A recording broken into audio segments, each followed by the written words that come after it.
Hello, friends. It is Romania Black, and we are on episode 4 of the summer Hikaru died. And wow, the last 3 episodes have been amazing. And this is the first episode that, since I've been recording ahead, I've received comments from Patreon about episode 1.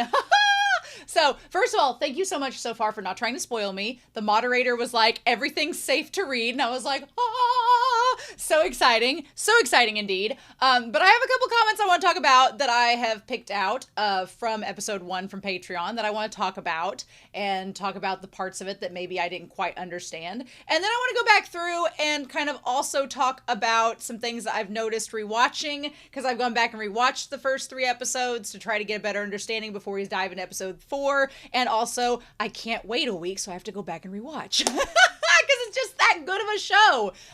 So Tamia, as well as H Banana, said in episode 1, the song that Tanaka played at the end was a real song by AKB48, a girl idol group which was really, really popular for many years around that time in Japan. Good to know. Tanaka is up on his musicality. We haven't seen Tanaka lately, and that worries me, and also makes me want to see him again. So maybe I'll regret saying that. We'll see how that goes. Generation Wumbo said, my totally inconsequential comment, no comments are inconsequential, is that their favorite manga, Master plus Master, is a clear Hunter x Hunter parody. I could see that, which was also amusingly the original inspiration for the dynamics of the main couple in Bloomin' to You. Bloomin' to You just keeps coming into this series. I mean, Bloomin' to You is amazing, so not surprised. But that's really cool. I definitely see the Hunter x Hunter parody. Also, it feels like there's like a Dragon Slayer quality to it, but thank you. That I appreciate that. Generation Wumbo also says Hikaru saying Yoshiki is like Emil is a reference to Demian by Hermann Hesse, which I believe is a commonly assigned book for school in Japan for some reason. So it also gets small references in Utena and lots of other series. You know, I'm going to have like an English teacher tangent for a hot second. It's really fascinating to see what books get picked up by schools to be considered the canon for that genre or that generation. I know that in my generation, there were books that I read in school, like To Kill a Mockingbird was one of them. But also it was kind of like the books chosen to be the canon in my area were based on our locale. So we were very rural. So we read To Kill a Mockingbird. But we also read books like Where the Red Fern Grows, which is the bane of my existence. That book is horrifically sad. A Day No Pigs Would Die, which is also horrifically sad. But then you have books like 1984 that you read that are very timely and relevant. But there's like a whole series. Lindsay Ellis does a thing for PBS called It's Lit, which was, play on that. But she talks about like how the canon is chosen. So if you get a chance, go to It's Lit on YouTube, Lindsay Ellis, look up the canon. She has like a short video about like historically why things are chosen, and it's really neat. But yeah, interesting. Moomin Comet for episode 1 talked about, they shared a personal story on Patreon, which I'm not going to repeat. You can go to Patreon to see that since they put it out there. But they said, to be honest, they talked about loss and grief with losing a loved one and how that relates to Yoshiki. They said, I'm a bit jealous of Yoshiki. What I wouldn't give to have just a second more with my mother. I can understand what he is going through with the death of someone close to him. This story takes place 6 months after Hikaru went missing for a week. Sometimes it takes a while to deal with things. Apparently for Yoshiki, it took that long to confront this doppelganger. I feel he is just now coming to terms with and just starting a grieving process. Unfortunately, it's complicated. Which, yes, very complicated. But then Moomin says, I think that BL and horror go well together. There are certainly elements that I can imagine are aspects of being in the queer community that end up lending themselves to horror. Yes, I have several friends who are part of the queer community as well, and they talk about loving horror. I don't like jump scares. Horror scares me, but they're drawn to it. And Moomin says there is misunderstanding, being an outsider, paranoia, fear, possibly betrayal. The current political climate in the US lends itself to this nightmare. And I'm not going to comment too much about that, except to say, agree. But yes, I definitely feel that BL and horror go well together. And also, the idea of being framed as a monster. which is what Yoshiki is potentially going up against in a rural town in Japan, with him liking Hikaru and potentially the monster as well. Before I get into my own thoughts and things, Math with like a little pi sign, they had noted for episode 1, and there had been a couple others noted, and I'm going to tell you all right now, I can get pretty passionate in the comments section. The English teacher, literary justice in me comes out, but also trying to be, someone that's advocating for, equality amongst everyone, depending on your sexuality, gender, sex, what have you. Mathen had said that I think the author removed the BL tag to reach a broader audience, which I checked into this, and it seems like, yes, they removed the BL tag from this series so that it could be promoted and accepted, air quotes, by a more broad audience. Now, is this the first time something like this has happened? No. As awful a person as J.K. Rowling is, she's terrible. But I remember back when, because Harry Potter was a big series that came out and affected me a lot as a youth. I remember the big thing was that her and other female writers had altered their name to where it's just the initials of their first and middle name and their last name so that it wouldn't seem obvious that she was a female writer, because female writers in the 90s trying to make it mainstream with stories that are action oriented and possibly for male audiences weren't given as much attention. How things have and haven't changed. And so I think it's not anything new. It's disappointing, but Math goes on to say, and those claiming that this isn't one are probably doing so in response to people who discard and rule out this awesome piece of fiction for its queer main characters. But come on. From this first episode alone, there are near zero ambiguity as to the queerness of the characters and the themes. So in my eyes, it's valid to call it a BL. I had someone else too that made the comment that we shouldn't call it a BL because it is better than that. And I was like, I'm going to read to you all what I talked to the moderators about, because I think it's important to bring up, because I was talking about this with them and my frustration with it as well. So I'm going to kind of, in so many ways, talk about the conversation that I had with them, basically saying that I was like, it is a potential love story between two boys. So, I don't think we're in yaoi territory yet, but yeah, it is technically a BL. And so one of the moderators said, how people believe that somehow calling it a BL lessens its value as a piece of thought-provoking writing. They want people to call it a horror show with some queer elements, but it's stupid semantics. I appreciate their wording there. And also it says there's a fear that people won't watch it or take it seriously because it's a BL. And, let them. They'll be missing out on a great piece of fiction. It's not my loss, but theirs. And I would say my response to that was, I think calling it a BL helps to reinforce that there are a lot of BL with thought-provoking themes and symbolism. And two things can be true at once, right? So denying calling it that genre means that you're reinforcing the idea that BL means less, which is, to me, oppressing a genre with queer characters even more. But I said I'm not gay, so what do I know about that? But I also said if it looks like a duck, quacks like a duck, and is wearing a scary mask over the top of it, it's still a duck. So I have a lot of thoughts about that, and I'm not going to get too much into it, but I feel like it's such a shame. And, I'm not saying it's homophobic, but I think it's, not my words, but I think it's a shame to deny something. It's kind of like, I told somebody in the comments that I have looked at some really poor quality romance. There's poor quality horror out there. There's schlock horror that's just garbage. And just because you call it a horror doesn't lessen it. There's really thought-provoking horror, and there's garbage horror. There's beautifully symbolic thematic romance, and there's pornographic schlock. There is thought-provoking, symbolically stimulating, beautifully written BL, and there's some that's just smut. Welcome to literature, where the genre does not dictate the quality. So I could go on a tangent with it, but I'm going to spare you that. But this is a BL. Play this clip to anybody that tells me it's not, and I'll write them a novel about how it is. That's pearl clutching, and that's straight up denial. It's not just a river in Egypt.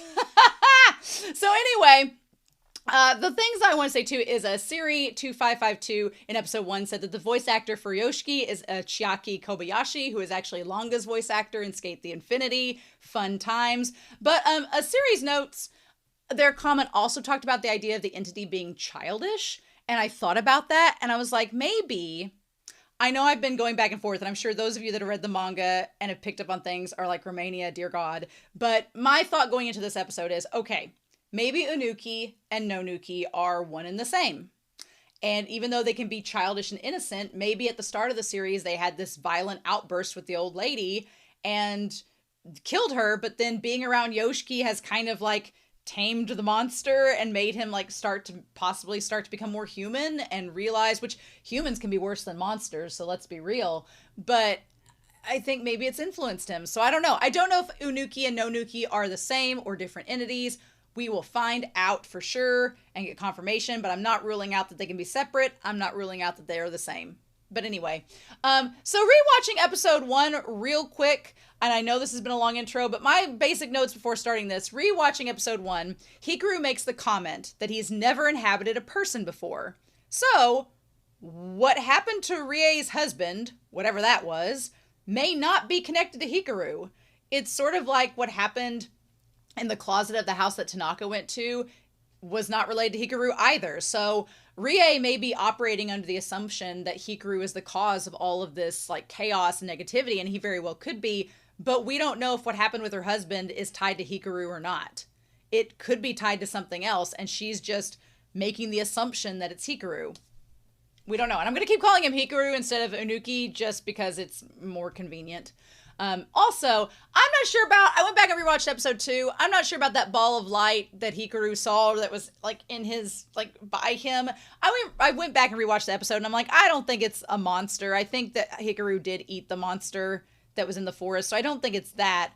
I wondered maybe it's not a monster, but maybe it's the light inside of Yoshiki. Maybe it's his spiritual essence. We didn't get a lot about the monster in the last episode. That makes me kind of think that. So it's like a spirit of his own, a representation of his soul, maybe. But then the summer Hikaru died. Does that mean that the light within Yoshiki is going to die? Because Hikaru means light. Does that mean that Yoshiki is going to die? Who knows? Who knows? We're going to find that out. But yeah. So anyway, I'm really excited to see this episode, and I hope you all are as well. But thank you for putting up with me for that long intro. I think it's about time that we dive in, shall we? Anyway, I've got some iced lemon water. Oh, it's lemony. I'm excited. And I've got this pulled up. It's hot outside, but you know what? It's summer, so what can we do? We're going to start the Summer Hikaru Died episode 4, and we are going to do that here, y'all, in 3, 2, 1, and I'll see you all on the other side.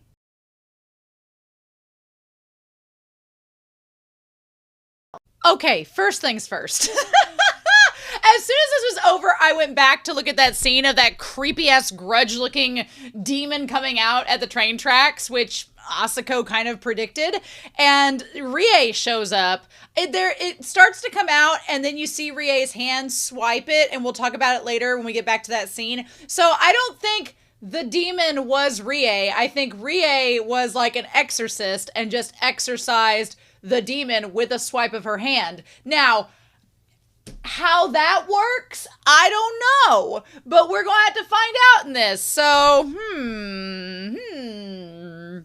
Anyway, I'm going to bring this a little bit closer. So I don't have anything that I want to talk about, like in terms of mythology and things in this episode, but I think that it's important that we distinguish this episode in terms of 3 categories. There is questions. We still have them. There is confirmations. We get some of those this episode, and that's fun. And then there are innuendos and BL tropes. There's a lot of those in this episode. So we need to talk about it, right? We need to talk about it. I love the theme of a summer festival. I love how it's tied to questions about the town, their religion, what's going on. So we need to talk about that. So let's dive into it, shall we? But first things first. First things first. The episode's starting out with that squelching noise, like, Let's just say the white, thick, gloopy substance that is coming out of a long tube is mayonnaise being fed to a cat. Or tartar sauce. I guess it's tartar sauce. But tartar sauce would make more sense. Yep, that's an innuendo. If you don't know what that's referencing, I'll leave you to decide. I feel like I'm too old for this shit to explain it. But yeah, it's definitely an innuendo. Is there something about a cat eating it? Who knows? Do with what you will. He's eating from my hand. Well, yep. And so I do think it's important to note that Yoshiki notices that the cat is now letting Hikaru get closer to it to the point of petting it, which is substantial growth considering that cat hissed like the Dickens. It was like, oh, hell no. And then, of course, Hikaru pokes the cat, and the cat's like, although Hikaru being possibly inhabited by a god, it makes the cat like have a galactic spiritual awakening. It was great. But yeah, and then literally Hikaru scared the shit out of it, which from having a family of owning cats, I'm like, yeah, they usually find a place to dig and use the ground or shrubs or something like a litter box, but sure, the cat got the shit scared out of it by Hikaru, so it just decided to poop right then and there. So yeah. Now, Hikaru says that, and I'm going to call him Hikaru instead of Unuki because Hikaru is more convenient, but Hikaru says that he wants the gross stuff. He says, and the gross stuff coming out when I get excited. I want to stop that. So basically the way that it's worded in the English translation is the gross stuff coming out when excited. Is that an innuendo? Possibly. He's like, I need to get these potential spiritual cosmic ejaculations under control. Especially when I'm around you and I'm excited. I need to stop that. I need to get that under control. Good for you, Hikaru. Good for you trying to learn to control your bodily functions. It's good. Great. So yeah, so he basically just tells Yoshiki that, like what happened the other day, I don't want that to happen around you. And I also don't want to try to kill you anymore. So, and Yoshiki notices that he's trying to better himself, which is good. Now, I do think it's important that Yoshiki is thinking about how Rie was talking to him about the eerie things happening across town and in the villages. And we've got confirmation in this episode that there are like demons or spirits that are invading the village and possibly causing harm to happen. And the reason why that is, I believe, is because I think Unuki, and we're going to put this under questions, was Unuki the god or spirit of the forest that the town worshipped? And was he keeping, or it doesn't really necessarily have a gender, keeping the town safe? And I think the reason why it is because it had formed a pact with the Endo family, and the Endo family did this ritual, whatever that ritual involves, and it allowed Unuki to keep satisfied and keep the village safe. Well, now that Unuki has enveloped and taken over Hikaru's body and left the mountain, all the demons and spirits from the mountain are coming down to cause havoc in the village. So it's kind of made it a free-for-all. And Rie has noticed it since she's spiritually inclined. But Yoshiki's like, well, but Hikaru's not really hurting anything. And he's trying to be a better person. And I don't think he's going to cause any damage. And we don't know if Yoshiki knows about Hikaru being responsible for the old lady or not. And so he's kind of conflicted about what to think about it. Because he can see that Hikaru's trying to be a better person. And then the cat poops and Yoshiki's like, oh my god. I love the OP so much.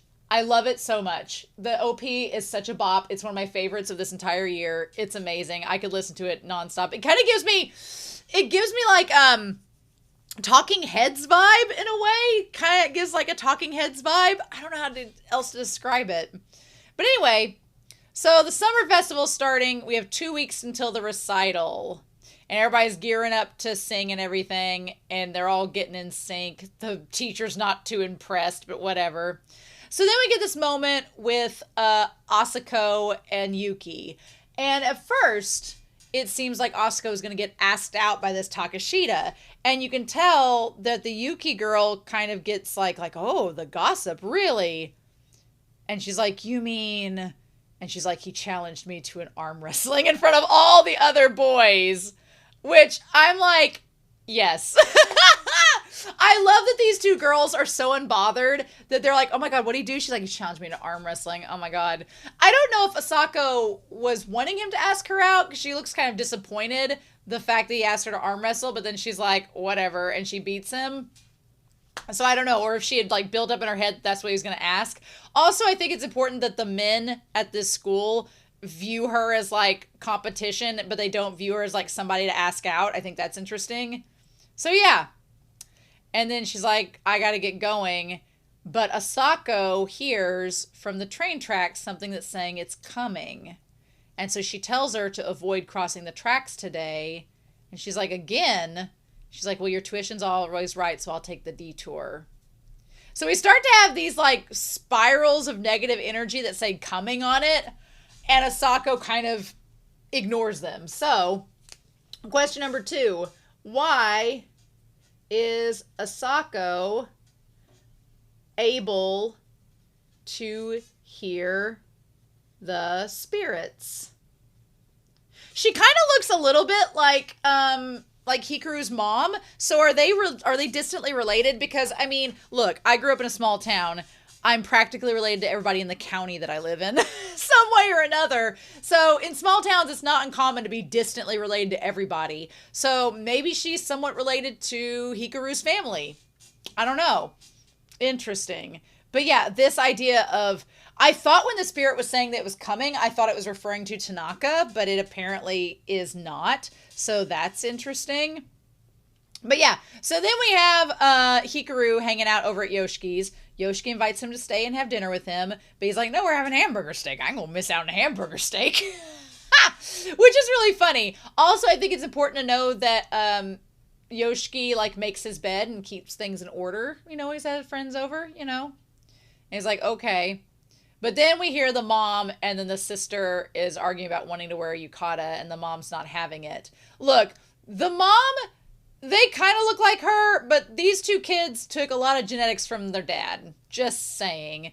The mom also looks exasperated, like she doesn't really like being in this rural town, what have you. Which she's from Tokyo, and everybody in the town talks bad about her, so I can't imagine why she'd feel that way. She's like, we'll have to ask Auntie Mikasa to adjust the length of it. So they have an aunt. That's good to know. And so that's interesting. Okay. And she's like, well, you do it, Mom. And she says, I'm not good with those things. And from Yoshiki's perspective, I would be really embarrassed if I had friends over. And I've been at a friend's house when their parents have been arguing. It's really awkward, even especially as kids. Because as kids are more perceptive than you think they are. And even kids, like, they can tell when something's weird. And so I remember as a kid being over at a friend's house and their parents were arguing. We were all like it was very awkward city. So Yoshiki probably feels embarrassed because he doesn't like having his family's private matters aired out to the public. So he probably feels bad about it. And he's like, oh yeah, she wants to wear yukata to the summer festival. And then Hikaru's like, oh, a summer festival. I remember that. Which granted, despite him being potentially what the summer festival is for, he does remember from Hikaru's memories the summer festival. And he's like, oh, food? Yes, please. All the things. So Kaoru gets her yukata, which is super cute. And Yoshiki and Hikaru take her to the festival. And she ends up wearing the sneakers instead of the traditional shoes. Which she seems kind of bummed about that. But girl, I don't blame you. I would wear tennis shoes with a yukata. And then they're like, oh, Kaoru, what an adorable little yukata you're wearing. And they're like, isn't that nice? Hikaru does not seem to... Even though he has memories from the town, I think it's interesting that he doesn't have any of Hikaru's emotions surrounding the town. So he remembers probably seeing these people, but he doesn't have any emotions to attach to them. And that actually, in the long run, maybe for the better, Because if Hikaru was angry at some of the people in the town, like Yoshiki kind of is, then he might be a little bit more vengeful, or he might lash out a little more at these townspeople if he knew how kind of awful they were. So I feel like it's a good thing that Hikaru's in the dark in this episode and he doesn't know the feelings that Yoshiki carries with this town, because that's probably a good thing. So then we have the village meeting between these guys, and they're talking about, so the Indos, we got confirmation that the Indos were in charge of the ritual to, I guess, protect the town. We don't get confirmation of that. To protection of the town. Yep. Okay. So it was a bad idea putting the Indos in charge, leaving his son to shoulder the whole burden. So sure, he eventually returned, but he was missing for a whole week. So these guys have no clue that Hikaru, after being missing for a week, they have no clue that he has Unuki inside of him, which is important to note. But the dad died before all of this, and the ritual had to be completed, so they entrusted it with Hikaru. We don't know what the ritual is, so that's a big question. What is involved in the ritual? And I was so pissed because they don't tell us this episode. They get so close, but they don't tell us. I'm sure it's all because the ritual failed. How do they know the ritual failed? I guess because that's another question. How do you know the ritual failed? Why no? There's a lot of sacrificing going on with these rituals and with this exorcism and stuff, and I'm getting bad vibes about it, so that's something to keep track of. So the Tokiyaki in the box, which I've heard Tokiyaki from people's comments is kind of like a fast foodie dish. It's fried and it's got like a fast foodie dish to it. I have had Tokiyaki once now. I had like a little sample of it when we went to the convention. It's okay. It's okay. I feel like Colombian Rocky Horror. It's okay. But I always associate it with a character from Jujutsu Kaisen now, which is hilarious. So the guy's like, kids eat free. It's piping hot. And so Mr. Kameyama is the one that gives her the free food. And then we see he has the cross on his neck. So Mr. Kameyama, we're going to put Kameyama here. Kameyama. And we have the cross necklace, which is going to come up with a question here from Tanaka here in just a hot second. And Yoshiki's like, okay, what, Christians in this town? So these people pass by and they're like, it's the Sujinaka kids. Is the daughter still not going to school? We don't know the reason why the girl is a truant student. We don't know the reason. We don't read the reason why the sister is. I'm sure she has a reason. We're not exactly sure about what it is, but the mom is keeping her home for some reason, and that's not been explained yet. So I guess that's a question that we can put up here of why is the sister at home? Honestly, though, having watched March Comes In Like a Lion, which I would recommend to all of you. If you've not seen March Comes In Like a Lion, it's on my channel. You should go watch it with me. It's amazing. But in that series, there is a female character who at one point considers the possibility of becoming a truant student because they're bullied so miserably at school. And the reason they're bullied is some bullshit reason. There's no actual reason for it. It's just she's the target and that's what happens. So it could be something as simple as the girl's getting bullied in school and nobody believes her, because I've seen that happen in other anime, and she wants to stay at home because of it. And it could be as simple as that. And what's so frustrating is I can relate to so much happening in this episode because I live in a small town. I grew up in a small town. Everyone knows everyone. I grew up knowing where my classmates and their parents lived and their grandparents lived. You just know it because that's the only thing you do know. And it's like, even when they don't mean to, there's so much prejudice in a small town that happens. And I feel bad because there are parts of a small town that are great. It's kind of like in Spider-Man 2. If you've seen Spider-Man 2, the Sam Raimi film, where Spider-Man is like, at one point, the people of New York help him up to his feet, and they're like, believe in you, Spider-Man, and we're a community and everything. Small towns are great when people band together and form community, and there's been natural disasters happen in my town that the towns have come together and supported people and been super kind and generous. But then there's also the part of small towns where people are gossipy and they just spread like rumors about people, and they're judgmental and they're cruel, and it's such a double-edged sword. And I hate seeing them being judged in this scene because I know what that feels like, and it sucks, right?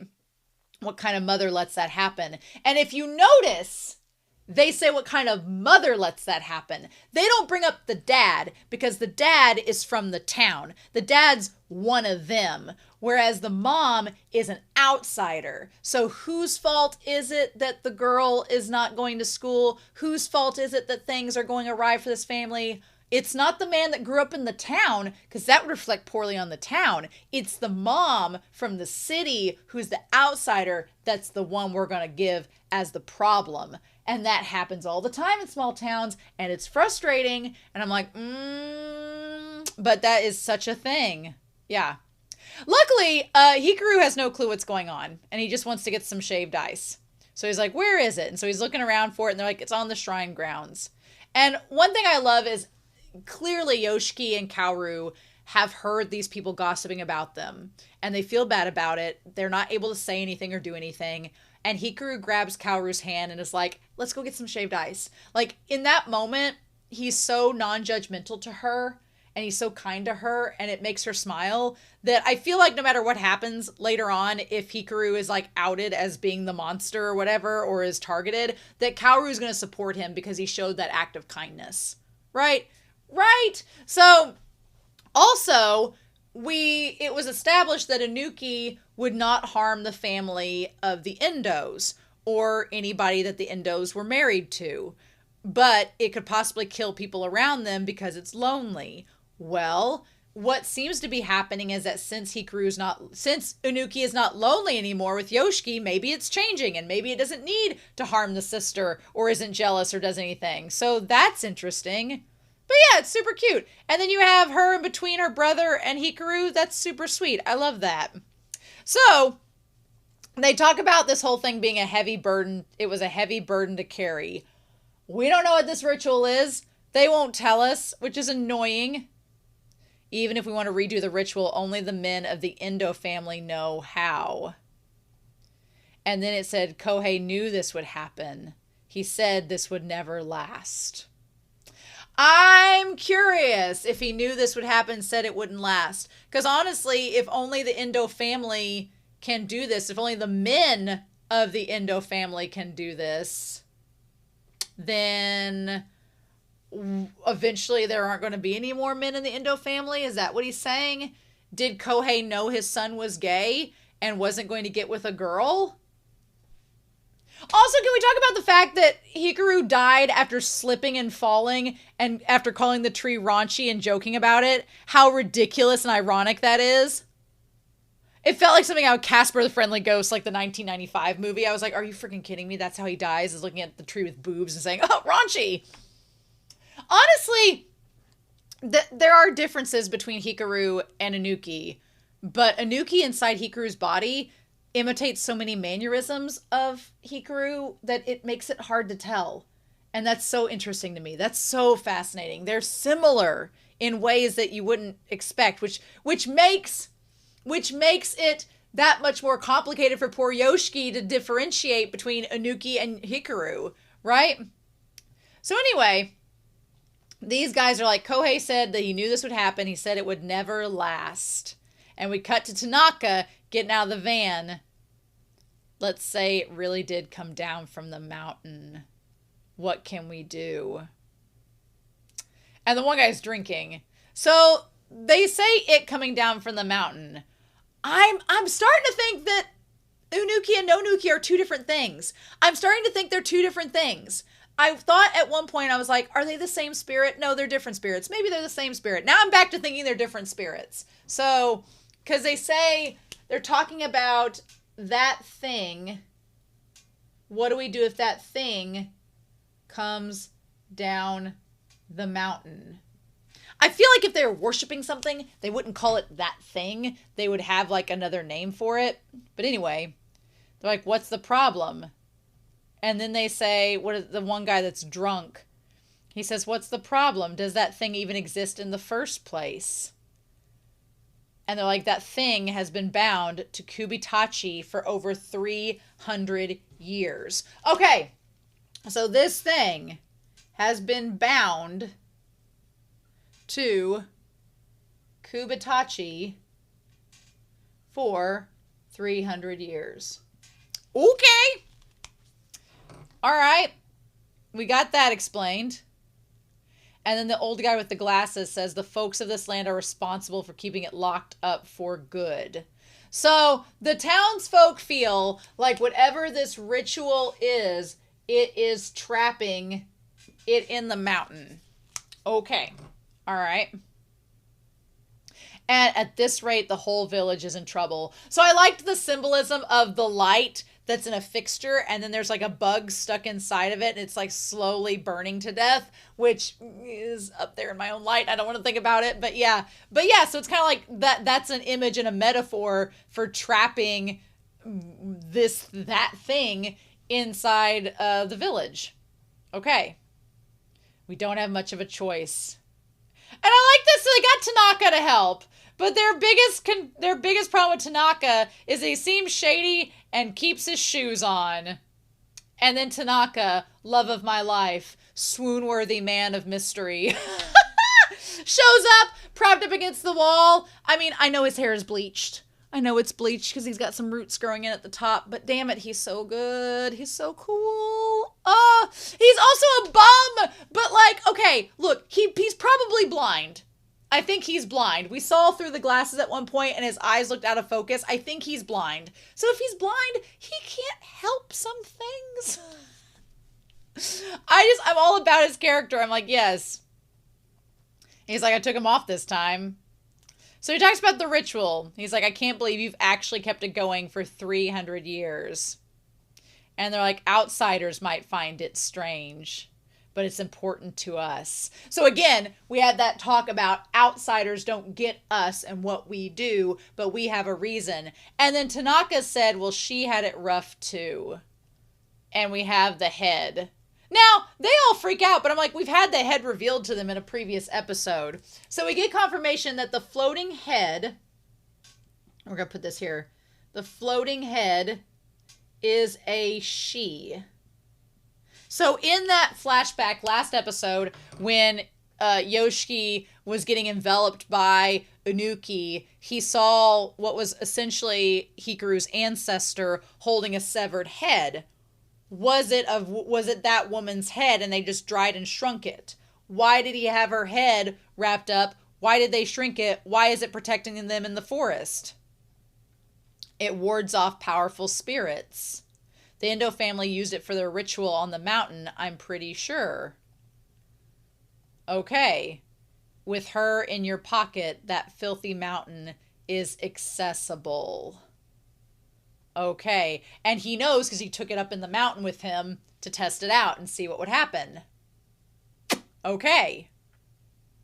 Now, up in the mountain, is this up in the mountain too, where he says we get the mountain shot? And then there's this, what looks like a shrine with, there's something up in the mountain that looks like a shrine. What? Well, this explains it now. Hikaru slipped and fell. So, this was protecting for the ritual.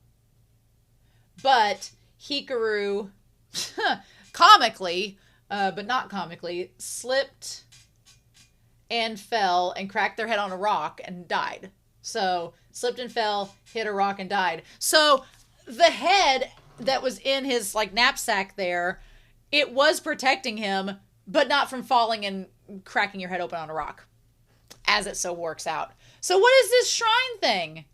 What is this shrine? That's a question. What's up with the shrine? So why is the sister home? Why did the ritual fail? What is the shrine that's in the mountain? What's up with that? And is Yoshi gonna have to go back to it? He's like, what's the ritual supposed to do anyway? And so the old people there says, well, like we told you before, it's for the mountain god. He says, well, it sounds pretty busy around here. It's first a ritual for the gods, and then a festival for the people. And they're like, well, we're a tiny village. These festivals are precious to us. And I can vouch for that. We have these tiny little festivals throughout my area in the south part here. And they're like little rinky-dink things, but everyone believes they are very important. They're very special. They're about community building. They're very, looked highly upon. So I get it. He says, we even include Tsuchinaka's wife, Kameyama. Okay, so Mr. Kameyama was the one with the cross necklace, right? So the wife, is that her like brother-in-law, or like is that her brother? Okay, so the brother had the cross necklace. So did he move there too with Misaka, who's the aunt?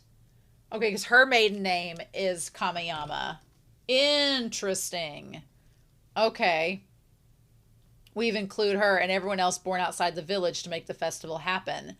Okay, so, and everyone born outside the village to make the festival happen. So it could be that her brother has the stall and gave them the free food. This marker is about gone. And gave them the food to, not only because they were kids, but because they were related to him and he was being nice. But then the cross necklace makes it interesting. He's like, it's necessary to bring our village together.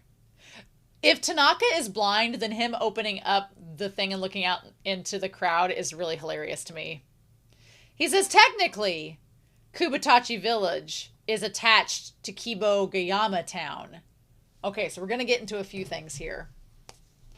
All right, so Kubatachi, we're going to put it up here.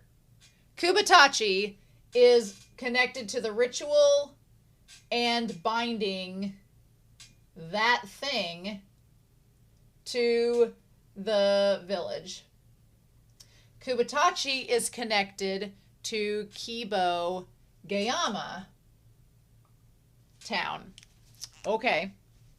Is technically connected to them. And then he says from there, and there are other small communities in this area too. And they're like, yes, that's correct. It used to be one big village. And they tell him to shut up. So it used to be a big village.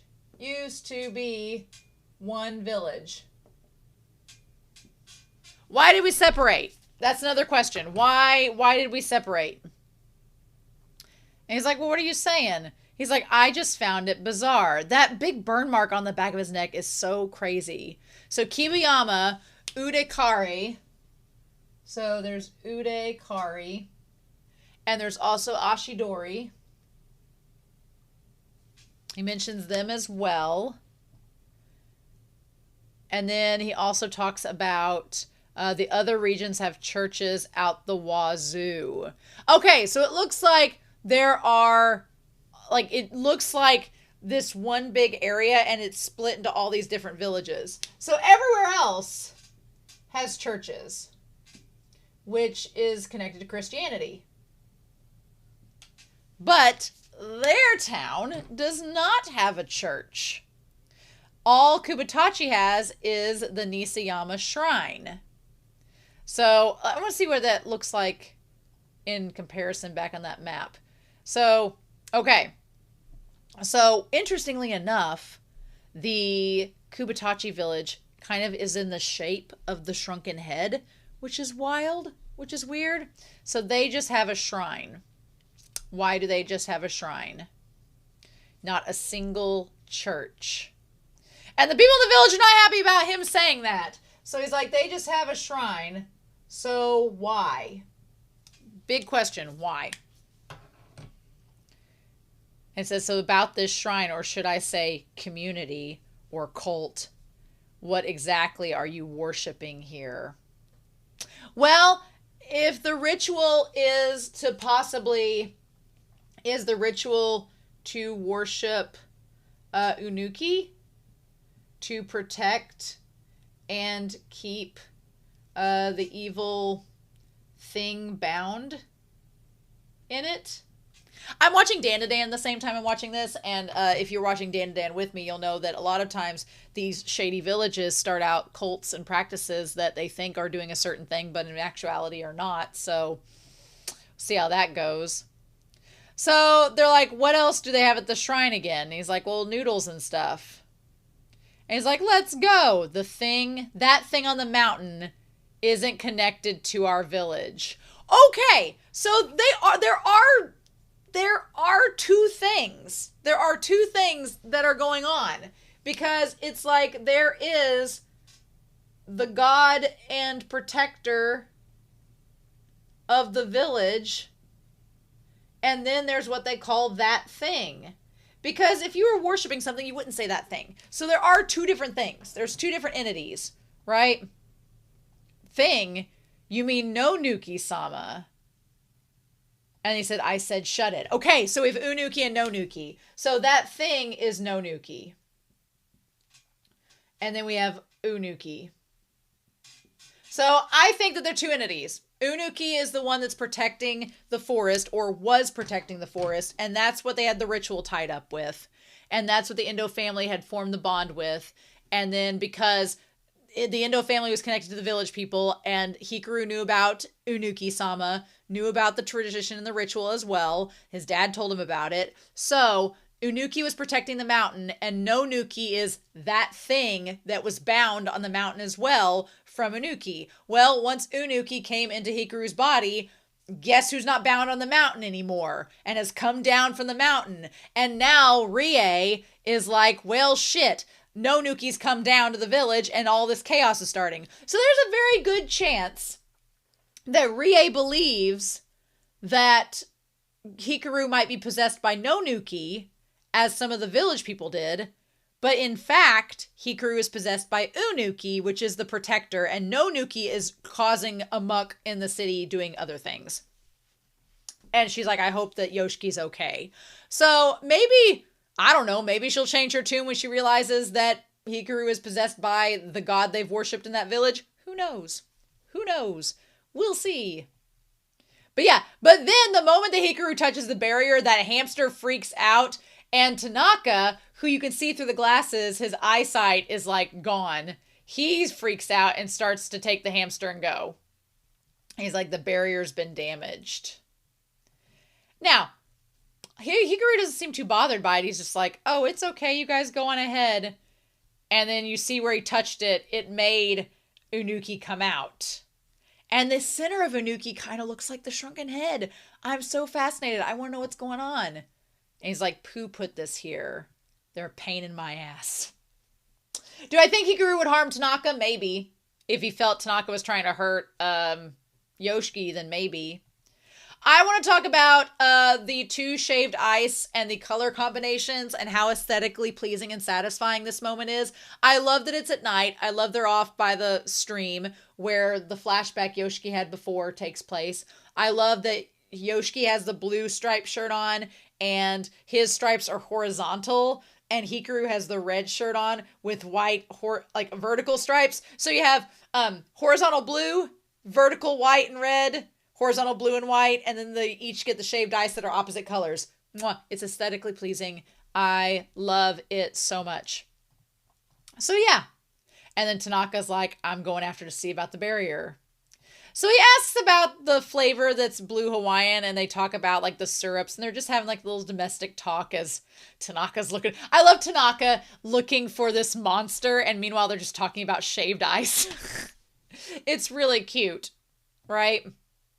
But they talk about the flavors, and I wondered if there's anything with the flavors in that moment where he says apparently just changing the color makes them taste different. Okay, the guy he walks past, so these two guys said all shaved ice syrups are the same flavor, you know? And that surprises Hikaru. Okay, now, I don't know how it is in Japan. In America, the flavored syrups are different. So as Tanaka is going, okay, so the guy that was putting the wooden stuff together, Is that Yoshiki's dad? Is that him that walked by? I'm curious. He has all the moles on his face and he kind of looks like him. I feel like it's his dad. I don't know. Just changing the color makes him taste different. He's like, seriously? So then they have this conversation. And I like Yoshiki just like kind of sitting there and kind of, just smiling and taking in this moment. And that's when Hikaru says, well, then what about me? He's like, I look the same, right? But do I feel the same to you? And that's like Hikaru's seriously like, I have the same memories as him, but am I Hikaru? And Yoshiki's like, no, you're not like a syrup on shaved ice. I can tell the difference. And he's like, no, you're different. And Yoshiki, after saying that, Hikaru's kind of like, well, I'm kind of glad about that. He's like, I don't, because, Hikaru does not want to be seen as a carbon copy of Hikaru, or Inuki doesn't want to be seen as a carbon copy of Hikaru, and Yoshiki doesn't want to treat him like he's Hikaru because he's not. He's like, I don't know why. He's like, I don't know why that makes me happy. Well, it makes you happy because that means that he likes you for you and not you for being Hikaru. So here's the thing. Whenever Tanaka gets to the barrier and touches it, he like collapses. And it looks like he grabs his side, like, he's like, it's here somewhere, right here. So I'm like, did he donate a kidney to creating this barrier? So we find this out about Tanaka. Tanaka has been, we're going to put this up here. Tanaka has been donating organs to make barriers. That is insane. You only got so many kidneys. You kind of need those. Maybe you can donate an appendix and you don't need that, or tonsils. Did he donate his eyes to create a barrier? What? I wonder if their family, Rie and Tanaka, because at this point, I am convinced from the OP, because you could see him reflected in Rie's eyes. I am convinced from last episode to this one that Tanaka is the son of Rie. He's gone off and worked for this organization. I'm convinced of that. I think that maybe in that flashback she had, that I wonder if Tanaka created a barrier for the first time and sacrificed his eyes to create the barrier. Could be. Might be wrong on that one. I don't know. But I think it could be that. And then she sent him away. Okay. So anyway, he's like, answer me this, Yoshiki. Is that how you figured out that I'm not the real Hikaru? And Yoshiki, who is smiling at that moment, kind of frowns and sort of like says, no, that wasn't it. He's like, I found out when I found your body. So we learn that Hikaru had been missing. They were looking up in the mountain for him. And they tried to convince Yoshiki to come help him find him, which makes me wonder if they knew that, I'm sure they thought that Yoshiki and Hikaru were best friends so he could help find him. The mom didn't want him to go out and look, and he went out anyway. And he's like, I'll be right back. And that's when he went on his own and found Hikaru next to the feminine tree. And that his body was cold. Now, Hikaru establishes during that time period that his body was probably resetting itself. Now, Yoshiki clearly had a panic attack. How did he end up home? He might have just like in a dazed walked home. I don't think that Hikaru helped him get home. I think Yoshiki just might have been in a state of shock and found his way back. And Hikaru was like, well, I was probably resetting myself during that time period and nobody else seemed to notice except you. He's like, that's freaky. I was already like this when you found me. I feel it took a few days to repair the body. He's like, but you kept it a secret for half a year. And that's when Yoshiki starts to break down. Which, going with what Moomin talked about in the intro, I'm sure that for Yoshiki it was terrifying. The idea of knowing your friend died and then seeing him back and trying to process that. And then wondering, like, do I feel guilty because I'm happy about this? What do I do about this? Should I say something about this?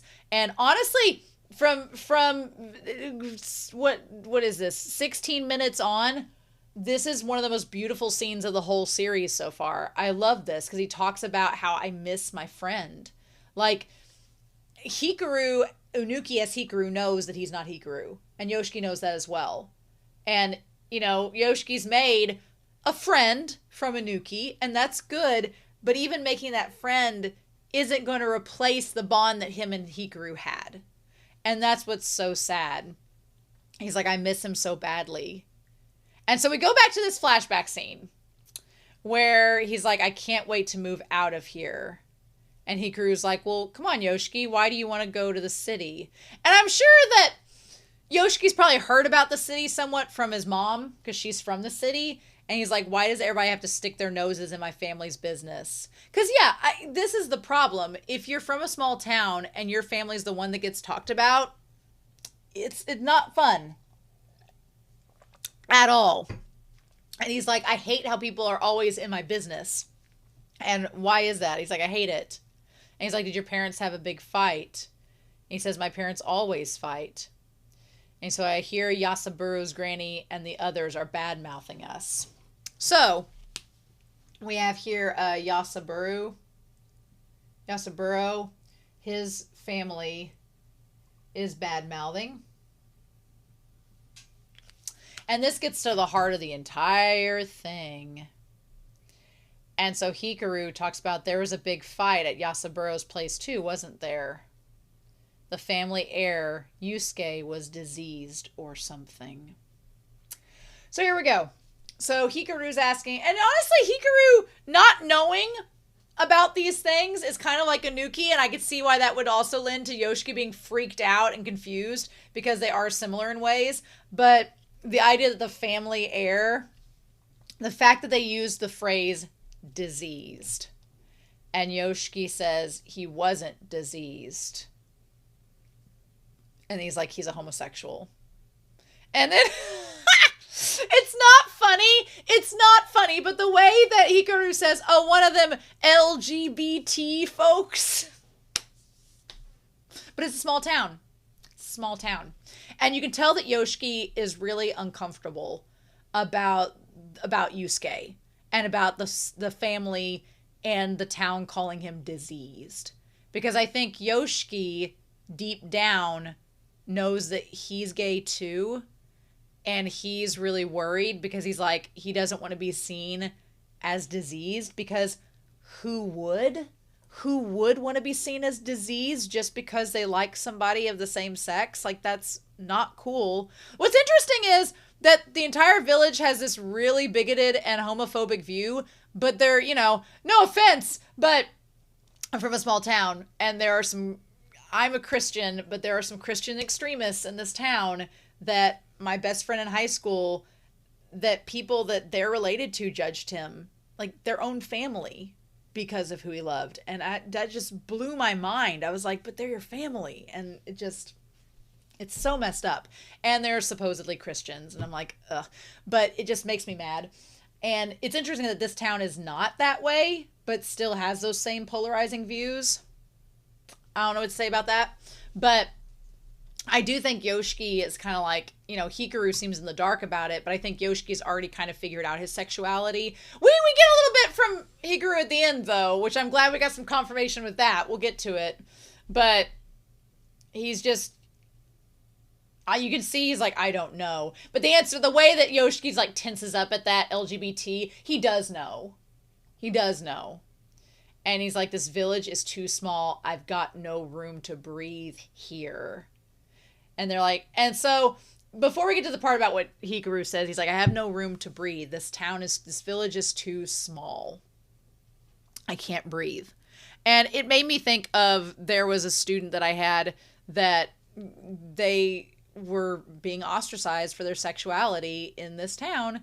And so we went on a trip to like a bigger city, and they were walking around and saw like pride stuff out and things like that. And they were like, people aren't getting made fun of here. And I was like, no, they aren't. And I was like, you need to get away. You need to get out of this place because it's suffocating you. And you need to go get in the bigger world where you're going to be accepted. And it's sad that I had to tell them that, but it's the truth. And that's just heartbreaking. But what makes me, like, my heart melt is when Hikaru says, then you should stay over at my house. Because he's like, I'm not going to let you suffocate. I'm not going to judge anybody. He's like, if you want to go to the city, come to my place instead. Which is basically him saying, if you want to not be judged and if it gets overwhelming, you come to me and I won't judge you and I'll treat you good. And that's just, you could tell why Yoshiki fell for him and why, not just romantically, but just as a friend. And that's what's so heartbreaking is that we know by the end of this episode that Hikaru cared about Yoshiki. We'll talk about in what ways. But the fact that you can view Hikaru and Yoshiki as platonic friends, but the fact that Hikaru offered Yoshiki comfort and a place without judgment is huge. And for Yoshiki to have a friend like that, it makes total sense why he was so broken up inside about him dying, because that's like his one support that he has outside of his family is gone. And he's like, crabby. And even like Hikaru in that moment, like tearing up, like, was he tearing up because he knew that Yoshiki was sad and he wanted to be there to support his friend? Like, was that why he was tearing up? Because he knew that Yoshiki was really sad? And then Yoshiki starts to cry because he's like, this sucks. He finally lets it all out. And, he's like, why did you have to die on me? And God, the voice actor for Yoshiki does such a good job. He did an amazing job. Like him crying and sobbing broke my heart. It just broke it into pieces.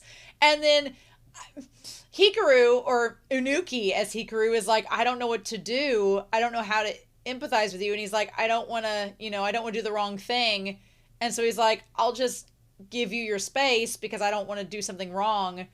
And then when Yoshiki grabs him, it's like Yoshiki just wants somebody there to comfort him. He's like, he doesn't want to be alone. And that just broke my heart. He's like, I want you to stay. I don't want to be alone. I need you just to be here. And then Hikaru stays beside him.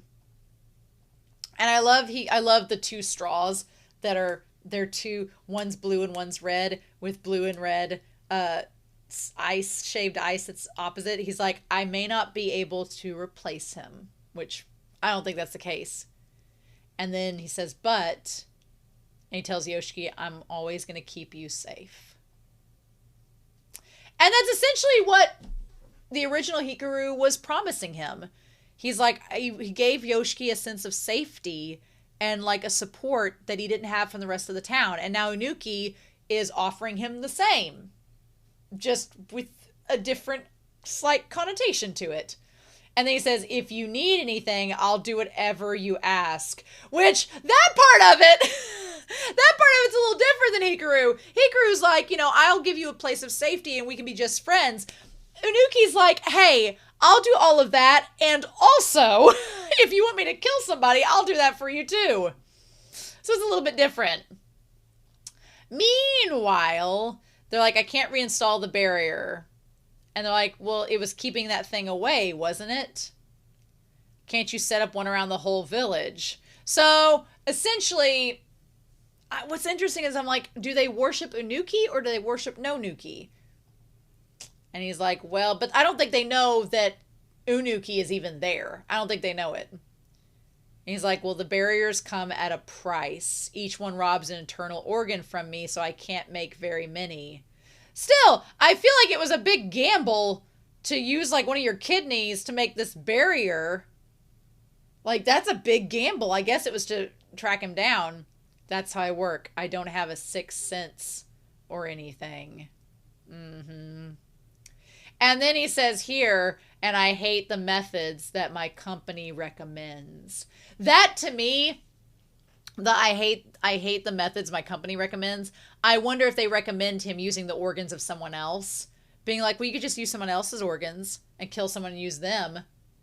I feel like that might be recommended. And he's like, no, I'll use my own instead. Him and Notori from Natsume's Book of Friends would get along swimmingly, I feel. Yeah. And the man there kind of like sweats like he knows what he's talking about. So what's the verdict? Is it here? And he's like, well, no, not at the moment. But it was definitely here earlier. Maybe the festival crowd attracted it. The funny thing is they think the festival is attracting it, but it's like, no, it was Yoshiki. An ordinary impurity is scary as it is. But I can't imagine how this mammoth maneuvered through the crowd unseen. Well, that is, there's a possibility it morphed into something else. He didn't morph into Hikaru, but he took over his body. That's a different thing, right?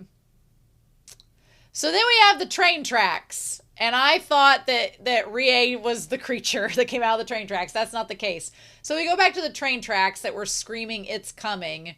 And there's the red light of the train tracks. And then, I don't know what this head is. It comes out and has like a giant forehead. It's enveloped in something. What? And then a hand reaches out and swipes whatever it is. And it has a little light like Unuki does, but then it all dissipates into nothing. And she just kind of sighs and says, I'd really rather not be fooling around like this. So has she been walking around like exercising all the spirits in the meantime? So we have this really quick flashback where it shows a closet. Again, if you go back to the first time we saw Tanaka, it was in a closet. He was messing with a closet that had the ghost inside of it. There's something in the closet. She's sitting there holding her child, and she's got her hand covering his eyes. Probably Tanaka. And then she's like crying, looking into the closet. She says, I hope that Tsujinaka boy is okay. So yeah. I don't know. I feel like if she knows what's going on, she might be an ally, but also she could be just as dangerous as Tanaka. I don't know. So then we get the after credit scene, which is in the forest. And there is Hikaru holding the bag and running with it. He's running with the bag in the forest and holding it. I don't know where he's going to or if he's coming back from somewhere. And then he sees the tree and he says, oh, whoa, raunchy. And slips and falls and ends up killing himself. But he's like, am I going to die here? How stupid. And so he says, I'm sorry, Dad. I think I failed to carry out the Indo-family duty. So did he even really know what he was doing? I don't want Mama to struggle again, which is like, if he dies as well as the dad, you know, he's like, I don't want to make anyone sad. And then he says, if I die, he'll be all alone. Which is referring to Yoshiki. Because his dad's already dead. So he's talking about if I die, then he knows Yoshiki won't have anybody to like be a friend to him. And then, yeah, he sees Yoshiki. I mean, he sees him with the white light and the billowing, you know, beautiful curtains and everything. So it's like... He says, I don't want him to be alone. And then I love that you have like the tree. It makes like a star at the top and half of it's covered by the blood from his eye. And everything, he's like, everything starts to distort and he sees Unuki. He's like, is that Unuki-sama or something? So it is different. And yeah, he's like, I need somebody. Anybody. And he reaches up and it like, he says, stay by his side. Uh-huh. So as he was dying, he asked Unuki to stay by Yoshiki's side. Now, does that scene at the end mean that Hikaru was gay and loved Yoshiki? No, not necessarily. You can interpret it that way. It's got the billowy white curtains and everything and frames him in the light like Edward Cullen did Bella in Twilight. So, I mean, you can interpret it that way if you want to. But if you want to interpret that OG Hikaru and Yoshiki, that he viewed Yoshiki just as a friend, you could do that too. Yoshiki clearly liked Hikaru, though, more than just a friend. He liked him more than a friend. And Unuki likes Yoshiki more than a friend too. So it kind of works for them, but interesting. I'm really fascinated by what this whole ritual is, what the difference between Unuki and no Nuki are, if Tanaka and Rie are related, if they're connected, because all we know is his name is Tanaka. So if they're related, and then what else is going to happen with the demons and entities now that Anuki's in Hikaru's body? I want to know. I have questions, and I'm excited that we're a third of the way through the season and we'll hopefully get answers. So I've talked for nearly an hour about this episode. This episode was amazing. Love me a summer festival. It's hot outside. It feels appropriate. So anyway, I'm super excited to hear your thoughts down below. I hope you all have a wonderful week. Please stay safe, take care, and yeah, I'll be back very soon with more of the summer Hikaru died. Bye.